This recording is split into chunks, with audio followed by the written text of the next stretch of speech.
Good evening, my Rosalinds and Rosikins. Mother is so excited to tell you all, okay, Rosalinds, that you literally are the best of both worlds, okay? Okay. So, unambiguous black men lust after you because you are the best of both worlds. And shout out to all of you 90s kids to the early 2000s who grew up with Hannah Montana because it's giving best of both worlds. Yeah, it's giving. So, in this video, I'm going to be talking about the fact that the reason that unambiguous black men are so thirsty, they cannot get quenched enough with us exoticals that are brown / dark skin exoticals to be specific. And yes, they thirst after all exoticals, but this video is going to focus on brown / dark skin exoticals, right? The reason they thirst so much for us, my Rosalinds, is because we literally are a mixture of other races and features and cultures of women along with the unambiguous black woman, right? We are a hybrid of a sort, if you will.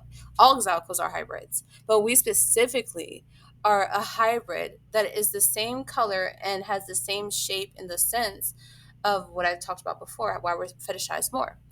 Um, the same shape, the beautiful Coca-Cola pear shaped. Some have an apple shape, But anyway, the point is you have a beautiful, gorgeous body blessed by God Himself. You have the brown skin, the dark skin, right? But you have the other features that are attributed more to your admixture or your racial mix, right? Or you're monoracial, you have admixture, but you still have come out with some type of feature, whether it's the facial features you have or the hair texture, right? Or both, that have contributed to you looking ambiguous. And so when a black man sees you, an unambiguous black man, when he sees you, what he sees is brown, dark skin with curly hair, right? And questionable facial features that are not as Afrocentric as others. And by others, I mean the unambiguous black woman, right? And so he's taken back. He's like, oh my God, like, oh, she's gorgeous. Like, she's like a combination of everything that I love, especially if he's really infatuated with chocolatey brown skin, right? Or just brown skin in general, or darker skin. And he loves that shade. And that shade is on you and your body, right? And he's like, oh my God, like, I gotta have her.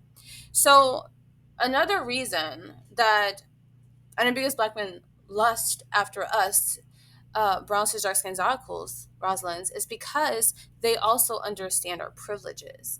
They understand that we have parts of an unambiguous black woman, but we also have the benefits that other races of women have in the society, where we are deemed beautiful, we are celebrated, we are praised, and we are desired not just by them but by other men.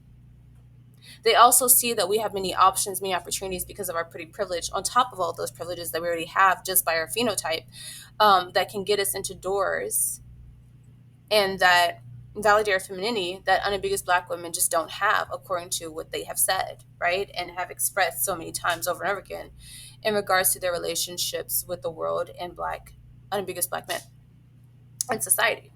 So it's a lot that goes into why we brown / dark skin exoticals are put on a pedestal within the black community itself, specifically because we have the brown / dark skin, right? But everything else is questionable after that, right?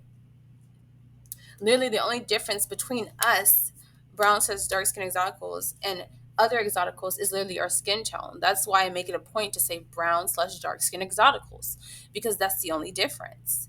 After that, it's a wrap, right? And so they see us, they see our features, they see how accepting and the ability that we have to navigate the world in a less threatening, less oppressive way than that of an unambiguous black woman, and they start lusting and being thirsty.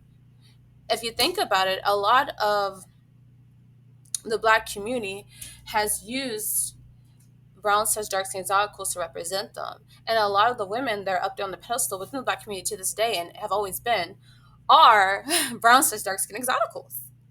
And I'm never going to change that statement because it's the truth, right? Though people like Lupita Nyong'o, Viola Davis, etc., are praised because of their talent and their beauty, they are not put on a pedestal. They are respected, right? They are honored, but it's not a pedestal in the sense of, oh yeah, I want my chick to look like Lupita, right? I don't really hear that. I hear, I want my chick to look like Meg Thee Stallion. I want you to look like Ryan Destiny, right? That type of energy. And a lot of times when you say this stuff out loud as to why being a brown cis dark skin exotical is really truly a flex, a lot of people get mad because they just can't relate. And it's not our fault. It's not our fault that we're born this way. It's not our fault that in this scenario, the unambiguous black men treat us as though we are the prize, because we certainly are. And they don't treat an unambiguous black woman like she is the prize. They don't treat her that way. They treat her like she's optional, according to them. Again, I'm just literally thinking about what I have heard since I have, well, when I was venturing into the Black women empowerment spaces, right? I'm just listing what I've heard, right? Not necessarily what I've experienced, because I don't have those same problems. Every time I've ever made a point of, oh, black men don't want black women, it's usually the black women that are unambiguous that are always saying shit. It's never an ambiguous black woman like myself that's saying that. It's me speaking on their behalf, if anything. So again, I just want to press that matter as to why unambiguous black men lust after us, because we're the best of both worlds for them. We literally are the best of both worlds. So that being said, Rosalind, please leave comments below. Tell me what you think about this perspective, because I just realized this, right?